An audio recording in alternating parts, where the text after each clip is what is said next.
Welcome back to the City of Palms podcast. Two brothers got together, started a podcast to shine light on talented individuals in the Southwest Florida area. Thank you for watching, viewing, and subscribing. Episode 113 with Muse.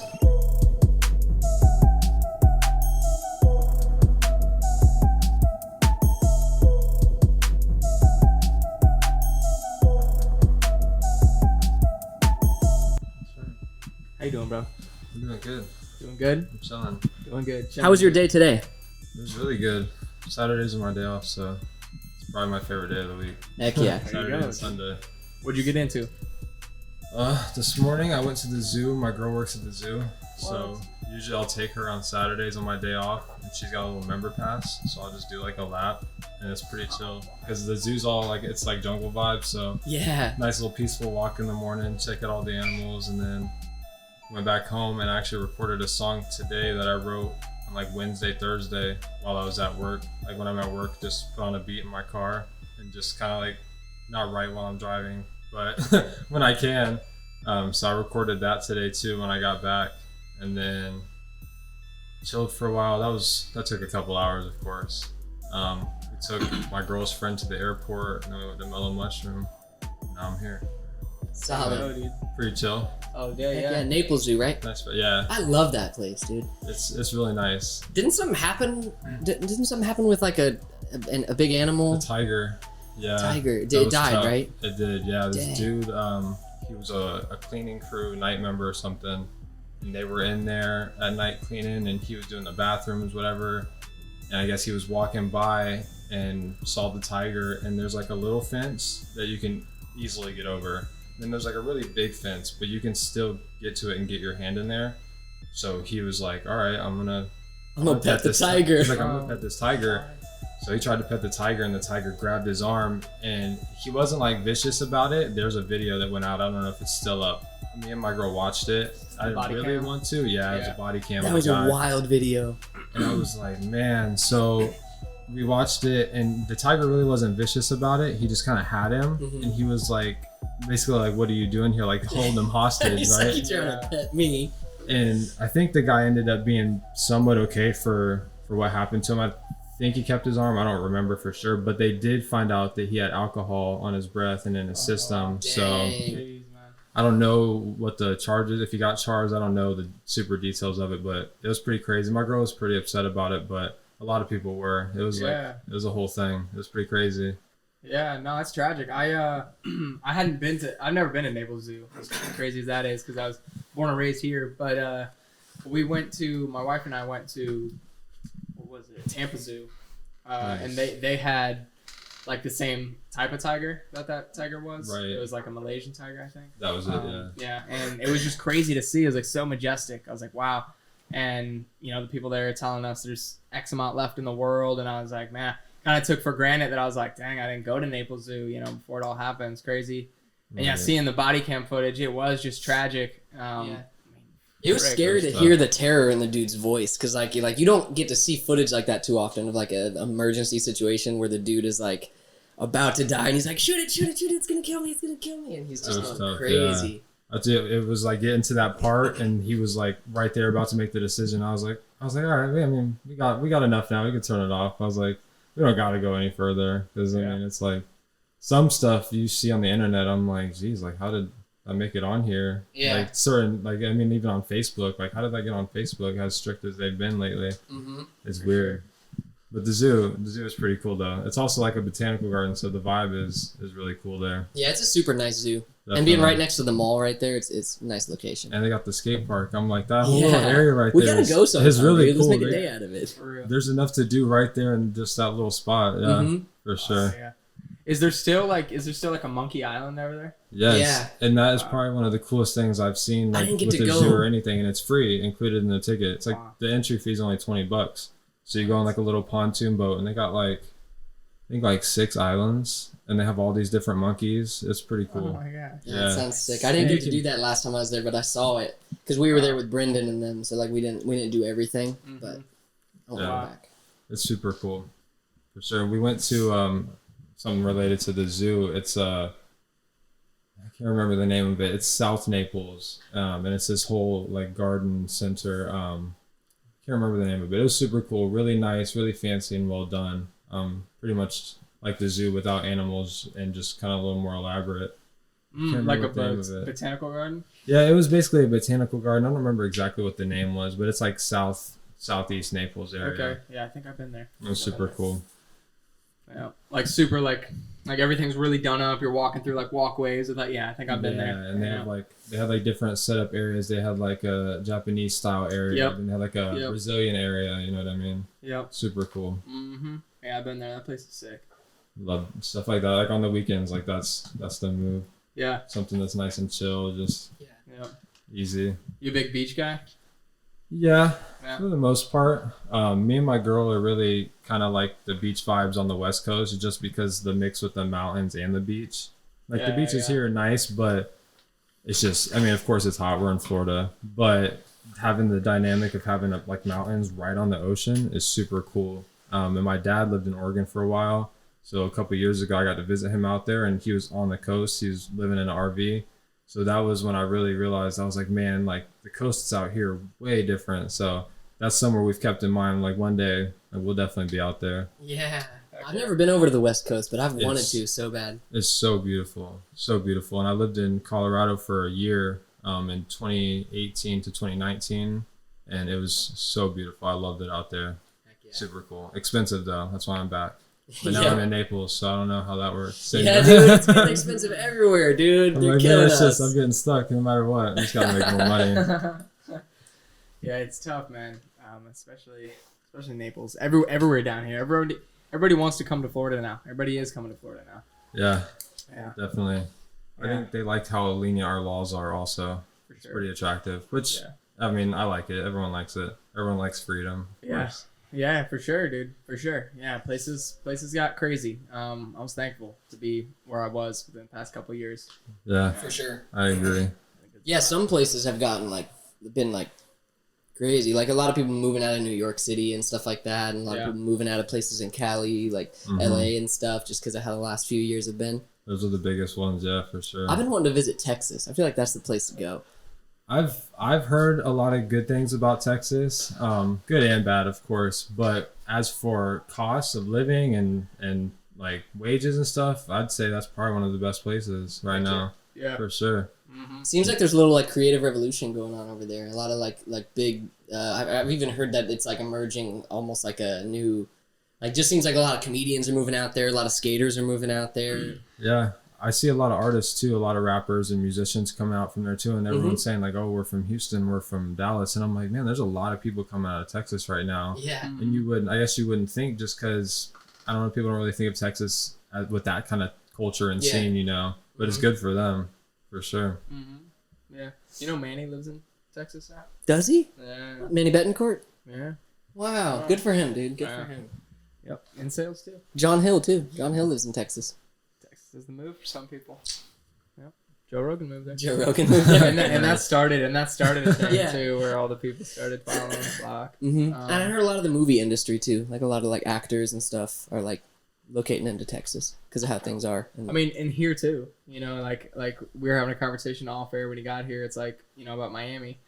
We're 2 hours from Miami, so Miami's super expensive to live. So like, you know, Naples is just as much, you know, Fort Myers is just as much too. Like right now it's even hard, you know, to find anything. Fort Myers used to be the go-to, like San Carlos Park. Yeah, be able to find nice places. Yeah, now San Carlos Park is like you're lucky to get in for less than $3. Forget about it.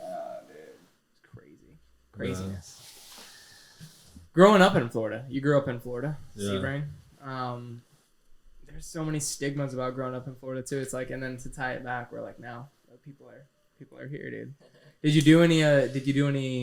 I'm not gonna say stereotypical Florida things, but like you dirt bike at all? You ride any alligators? Any alligators? In Sebring, being that it's smaller, the vibe is definitely different. It was a lot more country vibes. A lot of my family, my grandpa-in-law, my grandma's husband now, he had a country band or has a country band. They have a country radio station in Sebring, and he's the host of it. So the whole vibe there is definitely more kind of yee. But it's cool though, because I mean, I grew up there, so of course that was just kind of instilled in me when I was young. But then I have like a certain other aspect where I like the whole city vibe too. But growing up there, definitely like mud holes every weekend, like riding four-wheelers and stuff, going hunting. Like that's just, it's basically just naturally something because there's not much else to do. That's like what you got. Yeah. It's like either that or you're just chilling at the house playing video games, you know, which nowadays is also something that's cool that you can make money from. So For sure, yeah. the age now is pretty cool. The different aspects you can make money. Like you were saying, people moving out of LA to go to Texas, and like you can really do anything from anywhere now that we have social media and the internet the way it is. 100%. It's pretty cool. What do you remember, like back then, what was one of your first like major passions? Was it music? Oh, or was yeah. there something? It was music first? Yeah, I would say music for football too. Football's a big passion of mine also. I don't know which one honestly came first. I played football first, but I got really into music, and of course that's taken over control now. I mean, obviously I'm not playing football, but I'm fine with that because I realized that's just not what was supposed to happen. Yeah, for sure. They say like the cliche, like everything happens for a reason, but I mean, that's true. Like it is what it is. That's Wherever what we you're believe. at, that's where you're supposed to be. Yeah. Did you play ball in high school? Yeah. What Yeah. position? Safety Nice. and fullback. Sometimes when I was in middle school, our team wasn't that great when I started. Like 7th grade, we didn't win a game. Like 4 or 5 years prior, they hadn't won a game. And then my 8th grade year, like I was getting into it. I played a little when I was younger, so I started getting good. And then I had a best friend, and we were kind of like the best on the team in 8th grade. So that was kind of like our star year. And we ended up winning like 2 games that year. And so when I played my freshman year, I was feeling myself. Football was my main goal. I wasn't really focused on music. I didn't think I was going to do it at all. But I ended up breaking my femur bone in my knee. Dude, the femur? The How did you do that? The second game of the season. So it was on a kickoff. It was like early in the game, probably like first quarter still. And I'm running and I'm coming down the sideline, and I like stopped, like planted, and like went to turn to chase this dude. And when I planted, someone else was already in the air and just went right into the side of my leg. And I fell down. I was screaming. It hurt. I bet. It was probably the worst pain I felt. And I sat there, and they came and got me off and set me on the bench. And my knee was so swollen and bruised that they really weren't sure like what the issue was or anything. So I sat on the bench the whole game and watched the game. We ended up winning. Like I'm sitting there in pain. It was bad. And so I had bent it, and this whole time it's broken. Nobody knew though. So I had it like bent, and they wrapped it with ice on it. The team doctor, which we never got into any details or any lawsuits, anything like that. It was just shit happens. Yeah. So for two days, I think it was, I went home with my knee broken. No. And I was just laying on the couch, and we just thought it was like a deep bruise. So I'm just laying there, and like it got to a point like I tried to get up on crutches. Like I didn't want to be laying there. I was 15. Like I'm trying to do stuff. So I went to get up on crutches, and like it just hurt so bad. Like I started tearing up, and my grandma was there, and she's like, "We're going to the hospital right now." She's like, "This is like there's something going on." So we went. They did X-rays, and then like immediately they came out. They're like, "Okay, we're gonna go to Tampa. You have to have surgery." I was in all children's for like 4 days. Didn't play the rest of that season, but then I played the next season, most of the season, and then like with 2 games left or 3 games left, I got mono, so I couldn't play because I had mono, and there's like something wrong like with your organs when you have it. So if I would have got hit, it was just issues. So I missed the rest of that season, and then so slowly I just got out of football, and then music just kind of took over. But fortunate enough, I feel like I'm pretty good with music, so I feel like that was where I was supposed to be. But yeah, I had a pretty tough ride with football. I also broke my hand when I was younger, like 13. So it just went on from there. It was tough. Jeez. It was tough. With the femur injury, did you have any damage to your knee too, or was it just that bone just straight broke? It was just bone. Nothing tore or anything like that. And I really haven't had much issues with it. I don't really have any pain. That's awesome. I have full range of motion. Like I'm pretty fortunate. Like my knee's good for now. I'm still young. I'm only 23, so we'll see when I'm like 60. Did they have to put any hardware in you to heal? Yeah, I got 2 screws they put through the side of it. They're still in there. And they had told me like, oh, you can take them out eventually years in the future, but I'm like, you don't have to. So I'm like, why would I? It's just tougher, in case something happens again.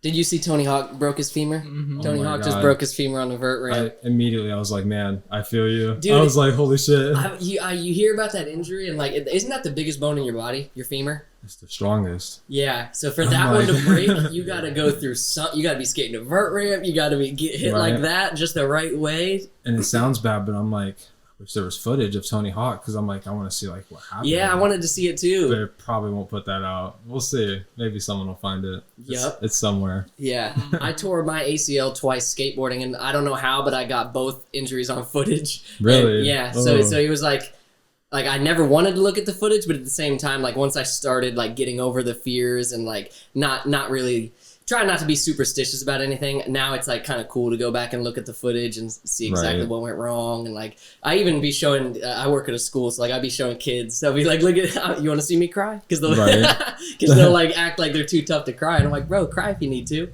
this hurt like hell. Yeah. Crying lets the sadness out of you. I was alone whenever I tore it the first time too. I lived in Pennsylvania at the time, and I was just got off work, was trying to get a clip for my video part, went parked up and it was like in the middle of nowhere too. So like I got pretty lucky that I didn't, God forbid, hit my head or something. I wouldn't have been able to drive home, but I tore it, and like immediately first person I called was my boss, told him probably not coming in tomorrow. I don't know when I'll come in. I'll let you know. Right. And then I just somehow was able to get myself home and hobble up the road to my house. Yeah, it was crazy. So you drove home. Was that your pedal foot? No, it was my left leg. I drive stick now. Luckily, I didn't back then because I was able to just like right foot get myself home. But our other older brother tore his ACL back in the day skating too, and I remember how swollen his knee got when that happened. So my first thing I did was take off my pants because I knew I was gonna get like grapefruit sized knee. Right, get stuck on there. Yeah. And you did? Yeah. Oh yeah. It was very swollen. So it runs in the family then, so you got to watch out. I did it twice, so that you don't got to. Yeah. Oh, that's what it was. Yeah. Twice. Yeah. I got it for you, brother. That's tough. So, who were some of your first musical inspirations then, as you were like moving along and realizing like music was a big passion? Well, for the people watching, this is definitely one of them. Mac Miller, one of the greatest to ever do it. He was, because when I first started getting into rap, I was young. My dad, my mom were young when they had me, so they would listen to rap early 2000s. I was born in 98. So they were listening to rap early 2000s. So I would listen to 50 Cent, Eminem, Ludacris, Ja Rule, Kanye, stuff like that. Mm-hmm. But when I started like really picking my own music, it was like, 2010, 2011, I was getting into middle school, and it was Mac Miller, Wiz Khalifa, Lil Wayne, Eminem, of course, because Eminem was still doing his thing at the time. Yep. He had just dropped Not Afraid, I think. So there was Mac Miller, Wiz Khalifa were two big ones, I would say, growing up. And then when I was like 12, I would say I was about 12 years old, I started smoking weed. So that was kind of my scene at the time, I started skating. And that was just kind of my whole vibe, my whole aesthetic, But like as I've grown older and stuff, different people have started to pop up that I found that I kind of like, am attracted to more in their vibe and their ideology. There's a guy named Mod Sun. I don't know if you've heard of him. Yeah, he's dope. He's one of my favorites now. Once I found out about him, I was probably like 15, and just his whole mantra, his whole vibe, I think is really cool. Just the positivity. He has a tattoo on his stomach. It's happy to be here. So I got it tattooed on my arm here because I was like, it's just a cool thing. It's just a reminder, like, be positive at all times. You got to find the silver lining. 100%. Mm-hmm. So he's someone that's definitely stood out. There's a guy named Kasky that I found like early in high school too. He's from Orlando originally, and he's grown from when I found him. I've watched him grow a lot and kind of an awakening, and just his whole vibe and his whole ideology is really cool. And he's someone that I've looked up to in the last like 5 years. But early, definitely Mac Miller, Wiz Khalifa, Eminem, just for like me wanting to do music and stuff. Mm-hmm. Those were some big ones. Yeah, and just the skill level, like who better to look at, because there are some names who are like, right. If you're trying to write well, and like learn how to use a beat to the highest advantage, those are the dudes. You know what I mean? And Mac Miller's someone that's also like just dynamic, and he's changed his vibe a few different times. From early, it was kind of just like boom bap style, and it's kind of just rocking like the early like 2010 vibe, mm-hmm. and to where like before he passed, where it was just kind of like real just kind of deep and more slower and intricate, kind of mystical. Just like he just had like a whole different vibe. Like you can tell he was being experimental, which is what you should do, because that's where like rap wasn't a thing at one point. If people weren't experimenting, you know, it wouldn't be here. So people need to experiment. I think it's good for sure. What was like the propelling factor that led you to just start writing or just recording? Yeah, definitely recording. I think when I was in high school and middle school, I've always liked reading and writing. Like that was my best subject always. And I just, like when I was younger, I found myself writing poems, and I've always liked music, of course. So they just naturally went together. So I remember I would like have poems that I would write or type up on the computer, and I would put like backgrounds behind them, like roses and stuff like that, and like print them out and give them to like my mom and stuff like that. Like just poems and just the whole art of it. Like I've always been into art in general. So I just throughout school, like reading and writing was a big thing. So I remember like all my English teachers, I was always in honor English, and they would always say like, you're a really good writer. Like I would like writing stories. Like that's something I've still thought about doing, just getting into fiction novels and just being able to create stuff. I love when people can just like create like whatever you want, you know what I mean? Like I think that's the coolest thing. So growing up, I just liked being able to write and create whatever I want. So I just kind of, that's just what it was. I love to write, and eventually I always was in chorus because I was into music. So from like 5th grade to 10th grade, I was in chorus, and so I put 2 and 2 together. But I liked to sing, and I realized I wasn't that great of a singer. So then I was like, okay, well, we'll shorten these notes up, you know, make it a little shorter, make it a little faster, and then I can just kind of go to this beat. I was like, I can be Mac Miller, I can be Wiz Khalifa if I want, you know, and I started making my poems, making music with it, and it worked. Kind of combined a few different factors that I was going with. I love that. Did you have like a circle of friends that were doing all that same thing too, or was that more of like an independent exploration? When I was in school, it wasn't many of my friends that were into music that I noticed.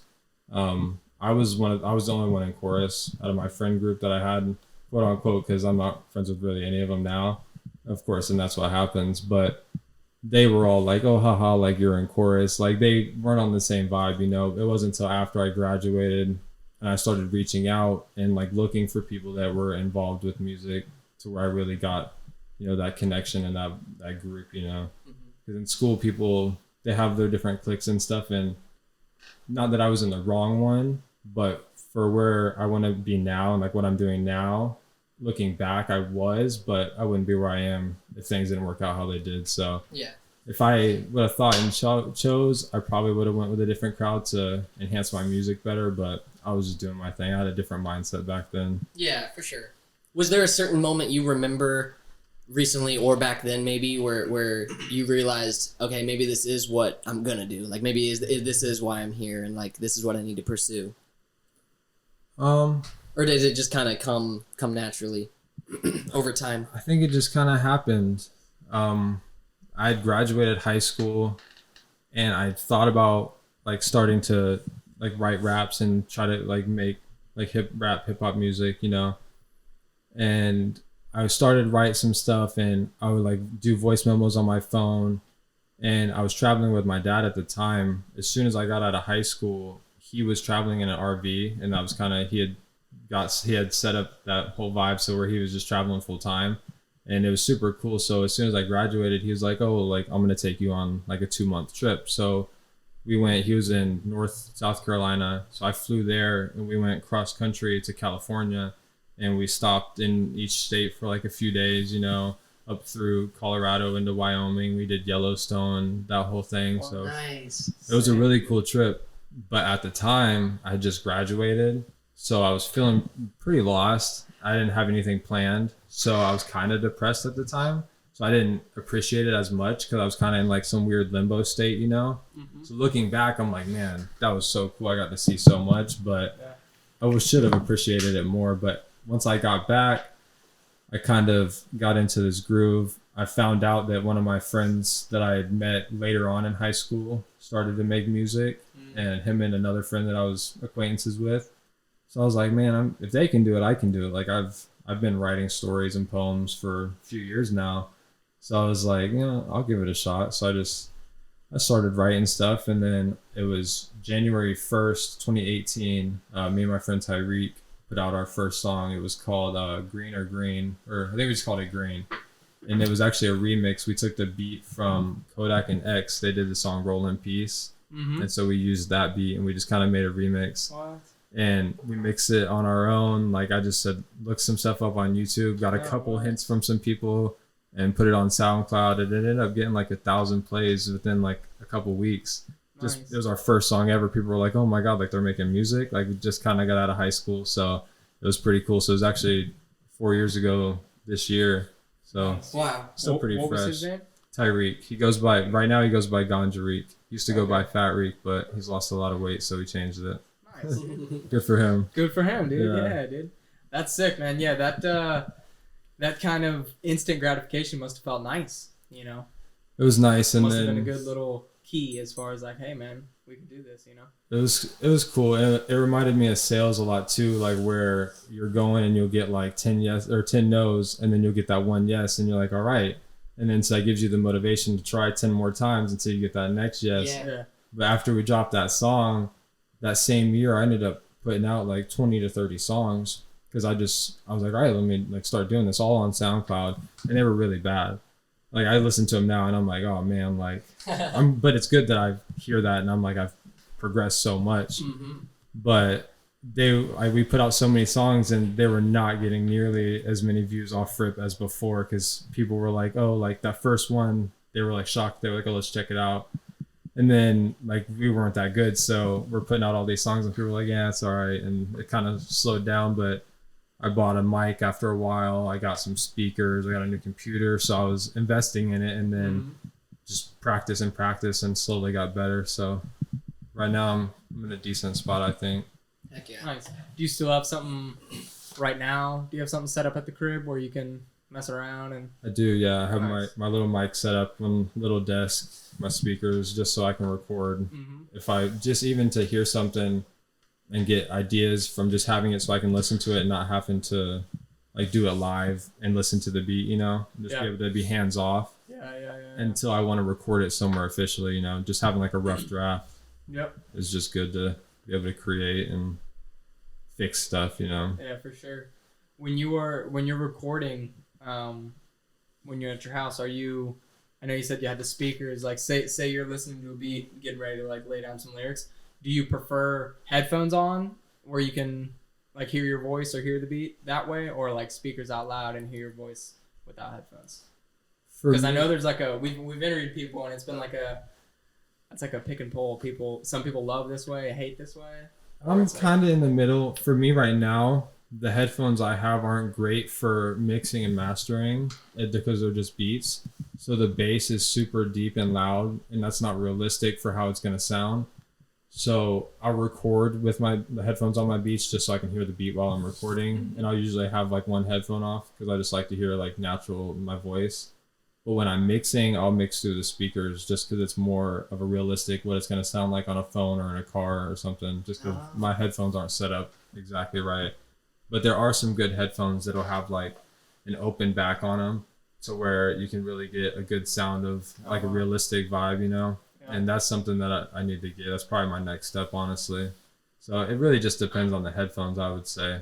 Mine aren't set up right now, though. True. Are you what are you mixing on? Mixcraft. Okay. It's the first one I've ever like used anything, so I'm comfortable on it. It's not the best one by far, but I'm just so comfortable on it. I feel like once I'm able to master it, that's good, like not better, not good enough, but a equal level to where I would be if I was beginning or mediocre on a new one, until I'm in the right situation and setup, I feel.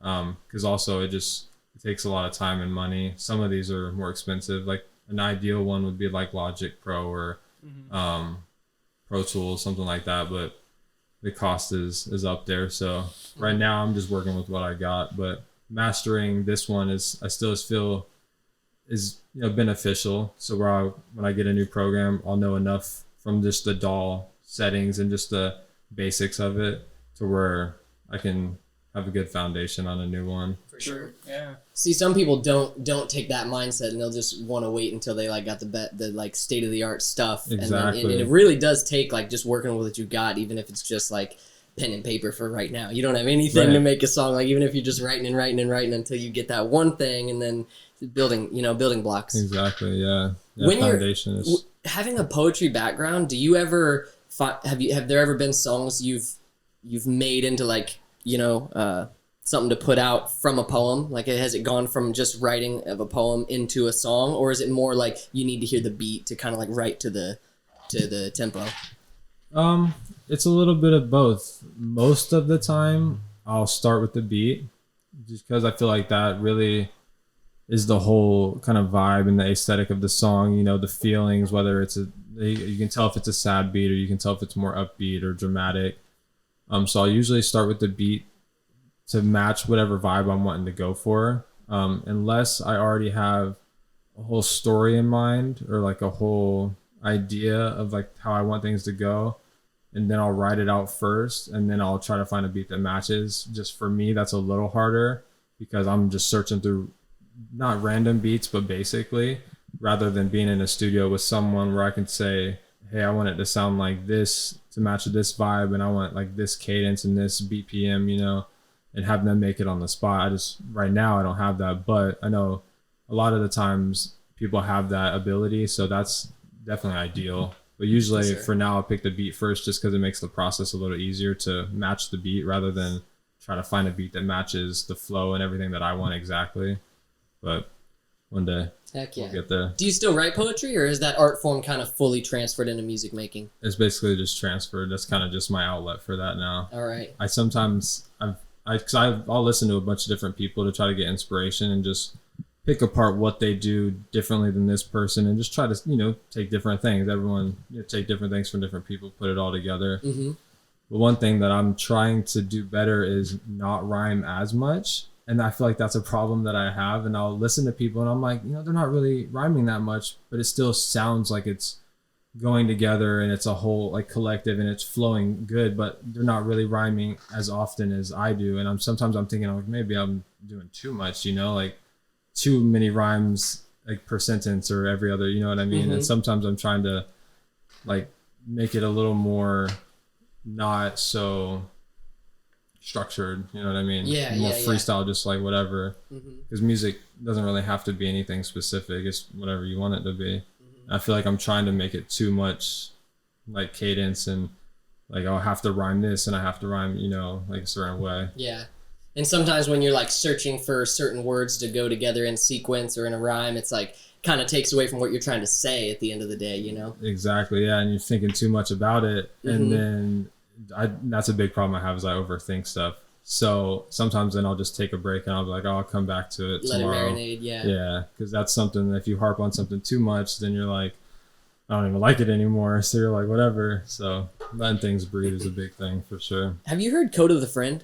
Yes. Dude, I haven't listened to him a lot, but just recently he put me onto him, and he's someone who I was just listening to a song, one of his the other day, that like there was a certain pattern he had in this. I don't remember what song it was, but there was a pattern, and then I noticed some lines didn't rhyme, and I was like, oh, like that didn't rhyme, but just the stories he tells, I'm like, who cares if it rhymed? It's like that's beautiful music, And then he'll come at you with a bar that's like, man, that was well written, and that bar might have rhymed 5 sentences before that, but it still tied it back all together. Mm-hmm. He's someone that I've actually found recently too that I wasn't like listening to much in the last few years, but the last couple of weeks he's been on my playlist repeatedly. He's got cool messages too. He's got a good outlook on life, and like some of the messages in his songs, I'm like, this dude's dope. This dude seems like a cool guy. He's definitely open-minded, and he's got a good, just natural vibe and flow. For sure. He's someone that, he's definitely gonna go somewhere. Mm-hmm. For sure. You ever been to any shows since you've been down here? None since I've been here. I've reached out to some people to try to find some different avenues. I've seen there's a kava bar up on Fort Myers Beach here that does open mics. So it's a solid place. That's somewhere I've been thinking about doing recently. I'd recommend it. All those kava culture open mics are pretty good vibes. really good places to practice too. Right, yeah, because I mean it's free. You're just pulling up, and even if it's $5, I mean, still you're getting a chance to perform for people, and that's good enough. I mean, if you like music, most of the time you like performing. Like it's a good vibe. I love performing. Yeah, it's just like rush of energy and just like peace, but like energetic peace. It's weird, but it's super cool. I've done 3 shows like overall since I've been making music, and it's the best time ever. I love it. Heck yeah! How'd that first one feel? It was cool. It was in Colorado, and I got in touch with some people that had a studio. It was like an hour from where I lived, but I was just trying to make connections, so I was like, it's fine, I'll drive an hour. So I drive an hour north to Longmont. I was living in Parker, which is a little south of Denver, and then Longmont's a little north of Denver. So I drove up and around Denver, and they were offering, basically, they were doing like an opening ceremony for their studio. So they were like, oh, like whoever wants to come and perform, if you perform, we'll give you studio time. And I'm like, so I haven't performed. I'm like, I get to perform and I get studio time. And I was still pretty new at the time. I'd only been making music for like a year. So I'm like, I'll drive an hour. That's like win-win for me. Mm-hmm. And I ended up making a bunch of good connections there. I made some songs with a guy. He went by, I can't remember it exactly. We don't talk that much anymore. It was like Trippy Kid or something. But it was just cool. I got to go, and it was like a warehouse setup. They had like a bunch of different garages, like different workplaces, but they had like their own little section.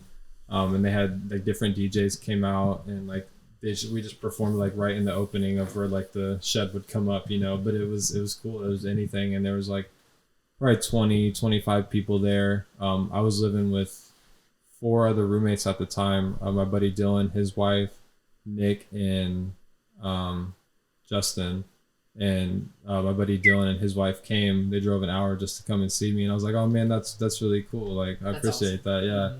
So it was cool to just be able to get my music out there and get feedback from people, because that was the first time I've ever really got live feedback, heard anything up front like that. It was cool. And sometimes having that opportunity to not only perform for people, but then to have that like face-to-face interaction where you can like, go and like, if the next person's performing, you're watching them and you're like getting a drink with someone and like, oh, you just performed, right? And you can like have a little talk with them. Exactly. And then that person's so much more likely to like, go follow your music and watch for your drops. You know what I mean? Exactly. Yeah. It's definitely cool. And that's the biggest thing is networking. I saw a quote earlier from something on Instagram, and it said, if you're not networking, you're not working. And I'm like, that's basically it. Like, networking is everything for basically anything, like any business you have, whether it's like construction or landscaping or your music or anything. Like if you're networking, like that's how you're going to get your money. If that's what you love to do, like that's your process. You have to network everything. Yep. Yeah. So much of it is about who you know.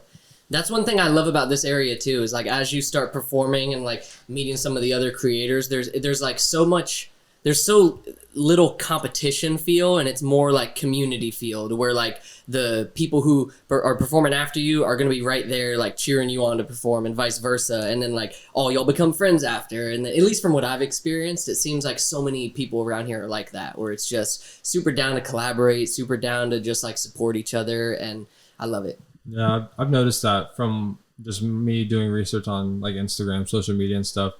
It seems like everyone's kind of connected. So I've been able to find a big group of people, but I found everyone individually, but they're all tied together. And I'm like, oh man, that's really cool. Like there is like this whole kind of music collective here that when I was in Sebring, like there was nothing really like that. Like there was people making music, but nobody was working together. It was like competition. When here it's like, it's teamwork. Cause like if you're shouting him out and he's shouting you out, you're exchanging fans. Like you're both going to benefit from it. Like everyone should just work together, and then you put it on for the whole city, That's the biggest thing. And so many people are like doing it themselves, like with the age we live in now, with like everyone's got a little home studio set up and this and that. It's like so many of us around here are experimenting and trying new ideas to like get a little bit of traction or get some sort of attention. Just there's even a group of people recently who paid for an Airbnb, and that's just like got 10 creators from around here posted up at the Airbnb, and all of them just spent like a weekend or something making music together and just hanging out. And that's the kind of stuff that I love to see,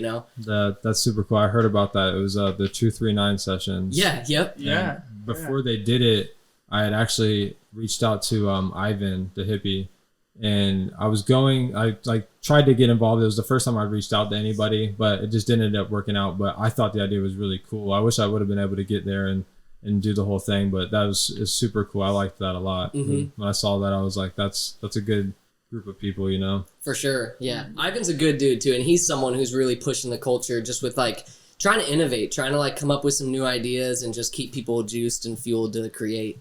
Right, yeah. He's someone I've definitely noticed. I like his music, his vibe is definitely really cool. And it's crazy how many of those dudes have come up from the Kava Bar open mics, the Kava Culture open mics. Like, have you heard of XNVIX and all those dudes? I have. I saw a picture the other day. I was just doing some research trying to network, and I saw a picture of them all.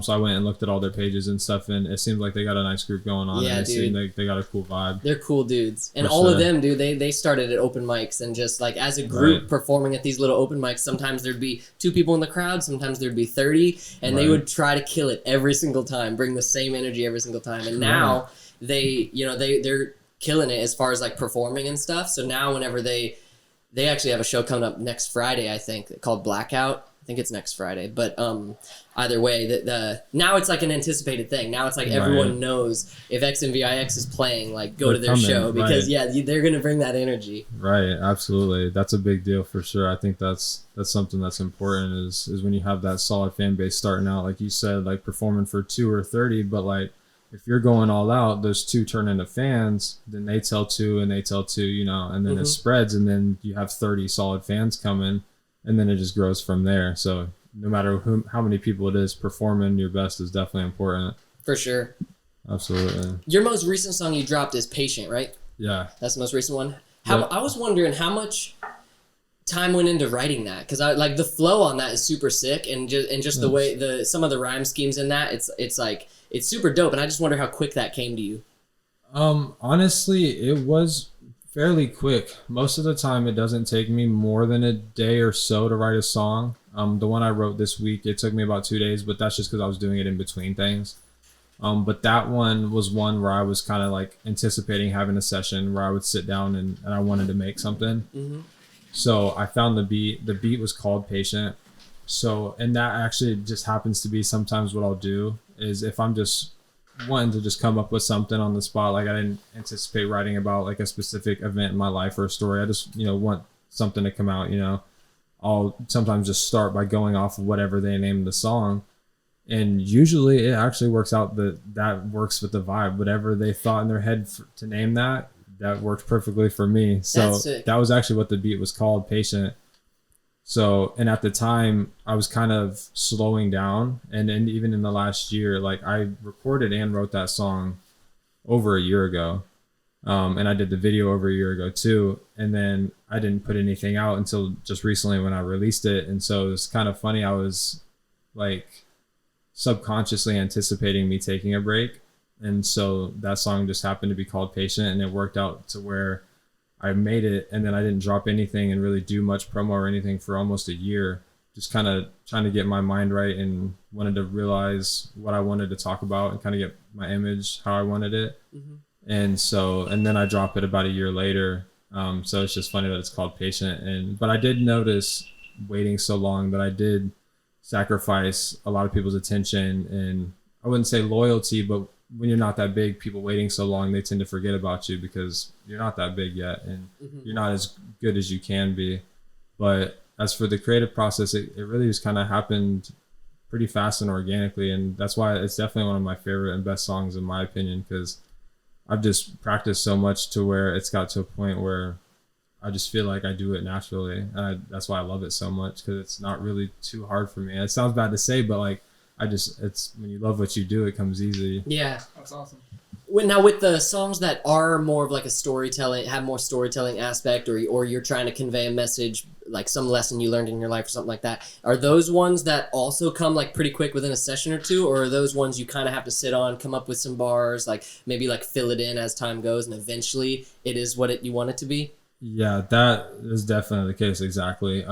There is a topic that I've wanted to write about for a while, and there's some topics that I've already written about and put songs out like on SoundCloud when I first started that I wish I wouldn't have, because I feel like I could have made a better song to cover the whole topic and to like do it honor, you know what I mean? But there's a song and a topic that I haven't written about yet because I want it to come off correctly and I want it to be genuine and just to flow right. But this week I've actually started writing it and I've wrote most of it so far. I'll probably go back and change some stuff up and rework it, but I've wanted to write about it for a few years now and I actually started writing about it this week and it kind of come pretty organically. Nice. I found a beat that really just kind of was the vibe that I was feeling and it's kind of just happened. So sometimes when I have ideas like about a specific event or something, just holding on to it until the right moment, even though it happened 6-7 years ago, I still feel like it's worthy enough to tell and people would be interested enough and it's something that was significant in my life. So holding on to it until I feel like it's the right moment, until like it is good enough to put out, you know, rather than not wasting it, but sacrificing what could be like better quality and better storytelling, you know? Yeah, that's a nice little teaser. Do you have a name for the record yet? No, not yet. I'm not sure. Just because with the names, I try to make it something that is not obvious to what the song's about, but also is interesting. But as for the hook, I'm not sure what the hook's going to be on this one yet. I wrote a hook, but I also wrote like a bridge that could be another hook. So I'm still kind of deciding on where I'm going to place each, you know, chorus or hook, kind of moving stuff around. Mm-hmm. But we'll get there. That one will probably take another month or so to finish, just because I want it to be right. Yeah, and this person is probably going to hear it. So, and I don't want it to come off the wrong way, even though it is about something that they did negatively. We're not necessarily on bad terms. We're not on good terms. We fell off after this event, but I just feel like it's something that needs to be just put out there, you know, to clear the air. So we'll see. I'm excited for that to come out. Thanks. Yeah. We'll see. So far, I like it. I don't want it to be, you know, too negative towards him, even though it was a negative situation. But I don't want it to be like, you know, too much, but I want it to address, you know, what it is. Yeah. You know? That's probably going to feel so good. Tough. It's touchy. Yeah. But once all that does click together, and I feel like once all those little elements line up and you do put it out, right. That'll almost be like a step of healing, you know, like whatever damage that this event did to you, like once that record comes out, it'll be like almost like a weight off. Yeah. I bet. I agree. Yeah. That's something I've thought about a lot too. And even just talking about it now in writing it and stuff, I get like anxious and I'm like, yeah, man, like, what am I saying this right? Like, it's weird, you know, mm-hmm. It's always been like a weird subject for sure. So, but that's what music's for. 100%. So yeah. It's interesting. And who knows, there might be a day you're working, you know, because sometimes I notice at work is when like the most little creative light bulbs come off and there might just be something will click and you'll be like, that's it. And then you'll add it and, you know, you'll be ready to put it out. And that's funny you say work because I mean, as like lately I've been driving for work, so I have a lot of time on my own to listen to beats and just freestyle in the car and come up with ideas on the spot. Mm-hmm. But even when I was doing landscaping, I'm going around and I'm mowing or I'm trimming something, I'm on my own and I had music. Yeah. And I would come up with ideas and I'd stop and get on my notes. So I'm like, shit, let me write this down real quick. Because when you're focused and you're in a groove, mm-hmm. it just naturally things flow. So whatever your subconscious is thinking, which for me, of course, is music most of the time, that's what pops up into my head. Like, oh, think about this phrase that you could use for a hook. You know what I mean? Uh-huh. So work is definitely a good place to come up with creative ideas, oddly enough. For sure. It's crazy how that works too. It's like there's got to be some sort of science behind it where it's like if you're, because I worked at a grocery store for a long time and like I would work in the mornings, early in the morning, just stocking shelves and stuff. So it got to a point where it's like you're just in lockstep. You're not having to think too much. You're just doing what you got to do until you go home. And like having, you know, if you're someone who creates music, having a beat in your, you know, that's when your creative brain can just be ticking away, you know? Right. Yeah. And like you said, you're just kind of like almost like a robot in the sense where you don't need your brain because your muscle memory is just doing the work for you. Yeah. So you're like working on two things at one time and you don't even really have to try that hard. Mm-hmm. Yeah. It's pretty cool. I don't make music, but I write a lot of poetry, and there were some times where I would want to have something I wanted to convey, and want it to be like a very gradual process of like I want it to be perfect, like a sculpture, just chisel away at it. But then there'd be certain days where I'd be at work and it'd almost be like within a couple hours, it's like, there it is. All right, it just like formed itself somehow in my brain. Right. Yeah, and I think that's the thing with like overthinking too. Like you just have to just let things come naturally. Yeah. There's like this saying that I've heard: if you have to force it, it's probably shit. And I'll just never forget it because it's so real. It's so true. I'm like, man, that's so legit. Like in any aspect, in anything. Yeah, like for real. If you really have to force it, and that's not like working hard and like working overtime, like forcing it to where like it's just not working and causing you like a lot of problems and issues in your life. Like then you're trying to force it too much. Just let it go. And then if it wants to come back, then it'll come back. It's weird how life works. But it's cool. Yeah, I like that. That's good. You gotta force it. What is it? What is it again? If you gotta force it, it's probably shit. Yeah. You gotta force it, it's probably shit. Don't trust a fart. Yeah, dude. So do you have any specific plans just in the near future as far as like you creatively around here? Like you want to start doing features with people or like performing or? Basically, yeah, everything. I'm pretty open. I'm a pretty open person in general, open-minded. So I'm really open to working with anyone and really any genre too. Because growing up, I played drums. That was like my first musical kind of aspect that I like really started harping in on and learning. My grandpa started teaching me basics on drums. I had a basic set when I was like 10. And then by 13, I ended up having this huge set where I had 2 floor basses instead of having like a double bass pedal. My mom found this set from a friend, so I had 2 floor basses, had 4 toms up top. I had 2 floor toms, and I had like 2 crashes, like 2 other cymbals, and I just had this whole big set in the garage. Wow! And I would just go out there and I would just go ham, and it wasn't the best. I mean, I learned a good bit. I played for like 6 years or so, and then I stopped because I was playing sports more often, and I ended up selling it. But nowadays I'm like, man, like I want to play drums like pretty bad. Like I think about it pretty often. So like I'm really open to doing like any style of music. Like I would even go and drum for a band if the opportunity was there. Because I can still make my music on the side and then go and drum on like the weekends or whatever and fill in for people. I played guitar a little bit. My girl's better at guitar than me, but I can strum. I can change chords. You know what I mean? But really all genres. I'm really open to anything. That's sick. For sure. I bet you could too, dude. It seems like there's always a shortage of drummers. So I'm sure if you just put your foot out there, like, bro. There's this new app I got. I'm gonna look on my phone just so I can get the name right real quick. I have it right here. Vamper is what it's called. And it's Tinder for musicians. That's the best way to put it. That's so sick. Yeah, and I found it the other day through TikTok, which I'm also new to just because I feel like just you have to get with the times, because I feel like everything's kind of amplified on there. Like I feel like people are getting a lot of followers easier, they're getting a lot of views, so I feel like I'm doing a disservice not to put my music out on there and put my videos on there. So I found Vamper from TikTok, and it's basically like Tinder for musicians. And you go and you make your profile, whatever like music you make, what you're looking for, like the whole vibe, and then you swipe left or swipe right. That's so cool. Based on like what their vibe is, what they're looking for. It's super cool. Yeah. It's definitely a big thing. So I've seen on there about the drummers, people are looking for drummers. They're like, hey, I'm looking for a drummer. Like, hey, looking to start a band. Like, it's like this is a need right now. And so I've swiped on a couple of them. So we'll see. I'm not opposed to it. Heck yeah, dude. For sure. Yeah, and TikTok. The cool thing about TikTok too is I feel like the algorithm it helps put whatever you're posting, put your content in front of people that are going to want to see it. So it's like anyone who would be into your music or whatever it is you're doing or posting about, you're more likely to get eyes on it of someone who wants to see it. You know what I mean? Opposed to like other social media platforms where it's like hit or miss. You know what I mean? Right. Absolutely. And I've noticed just from research and stuff, I look shit up all the time. The more you post on there, and I've seen people giving advice on TikTok about posting on TikTok, which is the coolest thing. It's like a kind of like a mini version of YouTube. Like you can post whatever you want, how tutorial videos, whatever you want. So I've seen people talk about it, and they're like, man, the more you post, like if you post like 4 videos a day, use some popular sounds, like just be like consistent and like post all the time, like you'll get traction no matter what.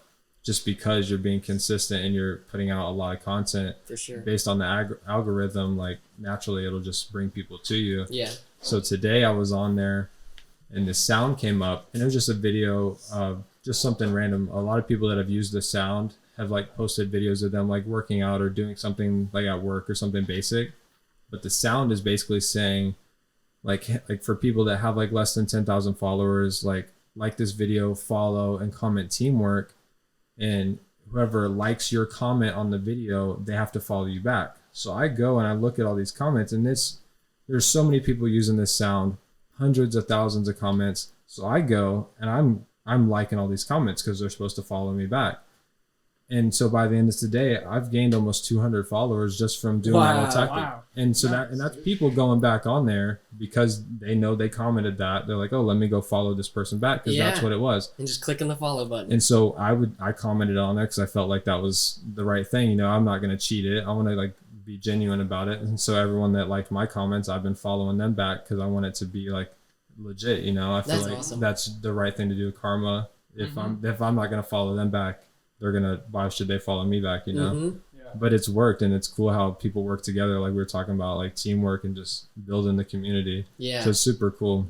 And some of the features on TikTok too, like how they have the like duets and stuff. I've seen like I saw Logic the other day just had like some beat that he was making, and he like plays it for his TikTok or Instagram reel or whatever it was, and he like raps some bars, and then he gives the opportunity, like you could like duet it and then you can fill in, and he's like y'all like show me what you got, I'll put you in the track like whenever the album comes out. And that's so cool to just let creatives like respond to that as many times as they want or as many people as they want, just like rap to it, you know what I mean? Absolutely. That's actually probably one of the coolest things that I've seen since I've been on TikTok is the open verses, because it's giving people an opportunity to like, hey, like you literally could be a feature on this famous song. And the best example is Russ. Obviously, you guys probably know who Russ is. He's also a big inspiration, super great artist.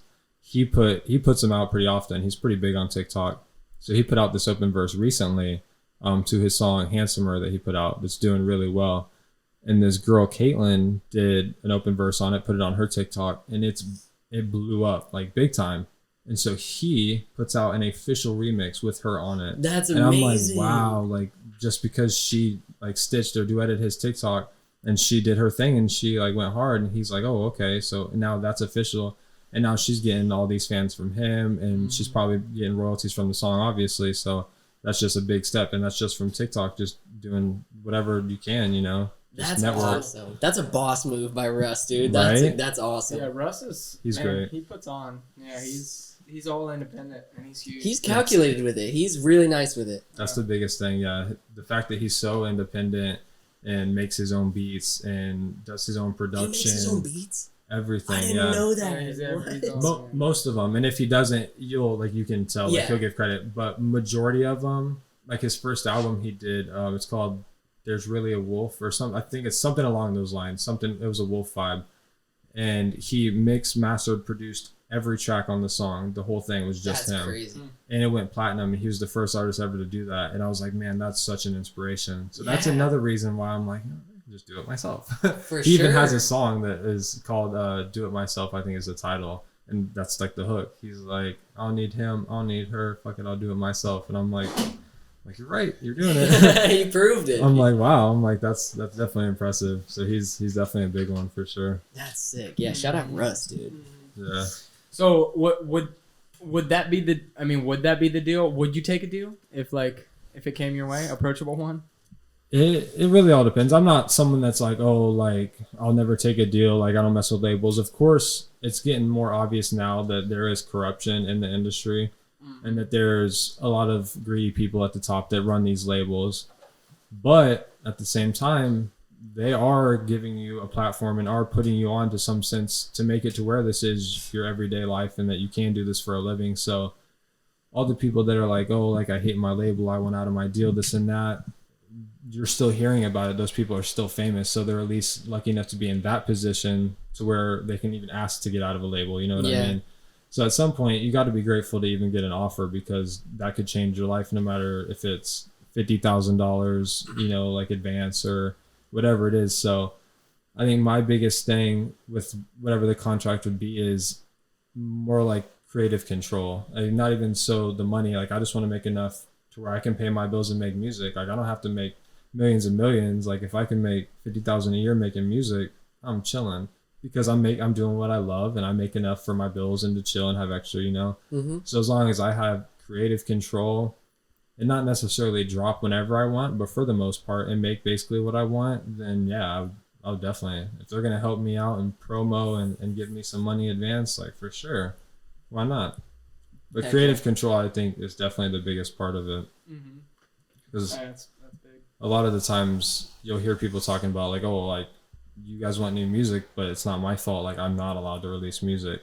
And that's probably the thing that I don't like the most. Like if people are begging for music, if this artist has music, like why, like put the music out, you know, like you're gatekeeping. Yeah, and I feel like with the experimental aspect, I don't know how it works, like how the industry works or how labels usually do it, but I'm sure like if you're an artist and you're famous for like a certain, you know, sound or style or whatever, it's like if you're someone who really wants to go out on a limb and like try something different, try out a new, you know, just experiment, the label might be someone to be like, well, no, you can't do hip hop now, you need to do this, or you can't do that now, you need to do that, you know, and that would get like crushing as a creative, you know. Exactly, and that's the biggest thing is if you want to be versatile and creative, then it's hard to be signed to a label unless you have an agreement.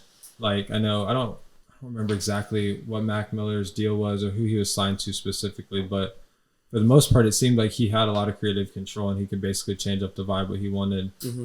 But you're right, there's a lot of people where they can't change anything up because that's their image, you know, and that's their image is what sells. And if they change it up, they have all these fans that like that, they're not going to sell as much. That's just obvious until they build it up. Like G-Eazy, for example, he put out an album like 2 years ago that wasn't really rap at all. It was kind of like electronic, but also just kind of like a slow, like just melodic, kind of like psychedelic vibe. Like it was just different, and it wasn't bad, but it was not him how he raps, like how G-Eazy is, and it didn't sell nearly as much as all his previous stuff did. And that's just an example, but at least he was able to try it to see that it didn't work, you know what I mean? But as long as you're doing what you want, I mean, it still worked in his mind because he got to do it. As long as he enjoyed what he made, you know, that's really all that matters. Yeah, as long as you're doing, as long as you're having fun with it. Right, exactly, yeah. If you get to make money, that's just a really big bonus. Yeah, for sure. Yeah, right. For sure. Is there anything, I actually, a question I did want to ask is where the pictures on your Instagram, which it's like kind of promo for the song that we were talking about, Patient, where was that? So the location is actually, so I like doing a lot of my own directing. That's another aspect that I kind of want to go down is video directing and videography. I just haven't got to that stage yet. So the place is in Sebring, and it's actually a dump that we used to go to when I did landscaping with my stepdad. He has his own landscaping business. So it's actually a greenery dump. You can't put like construction trash, but it's all greenery. Okay. So you would drive down. They had a couple of different paths, and they would unload your truck full of debris, whatever, trees or grass, whatever you had. But it was like a big thing. And when I went, technically I wasn't supposed to be there. I went on a weekend because I knew they were closed just because I went so often. So I pulled up, and I knew that they just have like a little chain link, like just one chain. And, you know, like they were just unhooked, and that was it. So we pulled up enough to where we were off the road. And we just went under the chain and went down. And it was like it's a huge thing, like not obviously Grand Canyon size, but like a little mini Grand Canyon. And lucky enough, we didn't get in trouble. No one came or nothing happened, but we were there for a couple hours and just walking around in different spots. There was a cool little spot where we were walking up to it, and like you could go down into what looked like a little like cavern type like trail thing that like if you were in the Grand Canyon would be made by like water, you know. But it was wide enough and big enough for me to get in it. So at parts in the video, you see like there's like walls on the side of me, and like it's kind of shady, and I'm like in like this weird like little tunnel thing. It was pretty cool. There's a lot of this cool landscape scenes, and so going there so often, I'm like, I'm gonna use this spot. and it just happened to work for that video pretty well. Nice. Yeah, those visuals go crazy. Who shot that? Tasteful Productions, and they're from Highlands County, Sebring area, Nice. but they're growing pretty well. They're expanding out all of Florida. They'll travel now, and they've done all my videos that I've done so far, Nice, which dude. I've had 3 that I've put out. Nice, man. Shout out Tasteful Productions. Yeah, they're good. Shout out you too, man. You're killing Appreciate it. it. Bro. Thanks. Yeah, absolutely. Trying. Is there anything you wanted to touch on? Anything you're dropping soon? For people to keep an eye out for? For right now, I've dropped Patient. Actually, I dropped it like 2 months ago. I didn't initially do promo just because some things had popped up and I just wasn't focused. But that's why I'm doing a lot of promo right now. But my plan is to start dropping every month or 2 months. That's just a tactic that I've seen that works pretty well for new artists rather than trying to build up and drop an album or, wait in a certain amount of time. But so I probably will drop again, and I would say about a month or so. We'll see. The song that I made this week might be the one. I have a few other songs that are ready to go to drop, but the one I made recently I kind of really like. So sometimes I get excited and just skip some other ones. Yeah. But my plan is to drop one of these songs in the next month or so for sure. We'll see. Okay, bro. We'll be looking out for it. Yeah, Where can the people find you at? Yeah, if you want, you can look at this camera if you wanted to look at the people. But anything you wanted to plug. The GoPro. Your phone died. Oh, it died. Oh, Shoot. Well, nice. GoPro. All right. Basically everywhere is Mac Muse. Instagram, it's Mac Muse. TikTok is Mac Muse. Facebook, Mac Muse. Spotify, Apple, SoundCloud, YouTube. Everything is Mac Muse. Man, you secured that. Should be pretty easy. I did a lot of looking before names before I settled on one. Mac Muse is actually, my name's Cameron, so Cam is nickname obviously everyone would call me. So I just flipped that because when I rap, my whole music vibe is kind of like an alter ego to some extent. So Mac is just Cam flipped, and then Muse is Latin for inspiration. So I kind of want to just inspire myself, and then with my music inspire other people. So it kind of just worked out, and That's awesome. kind of sounds good together. So Yeah, it's a good name. it worked. That's what it was supposed to be. Mac Muse. Yeah. Yeah, dude. Yeah, bro. Pleasure having you. Appreciate you I coming appreciate on, man. it. Thank you so Absolutely. much. Yeah, this Thanks was for a lot of having fun, me. dude. Thank Definitely, you. man. I can't wait to see what's in store for you too, especially if you do start performing at open mics and stuff Yeah. around here, and I start seeing your names on the lineups coming up. That'd be sick. That's the plan for sure. And as the Okay. people around here get to know you, I'm hyped if I ever saw like Yano featuring Mac Muse or Mac Muse Right. featuring Yano. I'd be like, they did it. Yeah. I look forward to it. man. There's some people I'm talking to right now. Jay DeRue is one of them, so we'll see what we Dude, got. he's nice with it. Yeah. Yeah, let us know too if we can help in any way.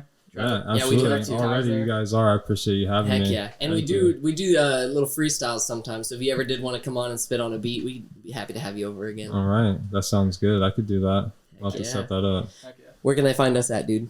You can find us at City of Palms Podcast, where you listen to podcasts. Find us on YouTube. Subscribe while you're at it. New episodes every Monday. Yeah. We're everywhere at your ears. Subscribe. If you don't got time for the full podcast episodes, we get it. We got you on Instagram. We got little, if you just want to scroll through the Instagram, we got little highlights here and there. And if something catches your eye, click the link in our bio and go to the YouTube channel. We got you covered. Yep. Instagram, Facebook, TikTok. This has been episode 113 with Mac Muse. Hit him with the outro, Biscuit.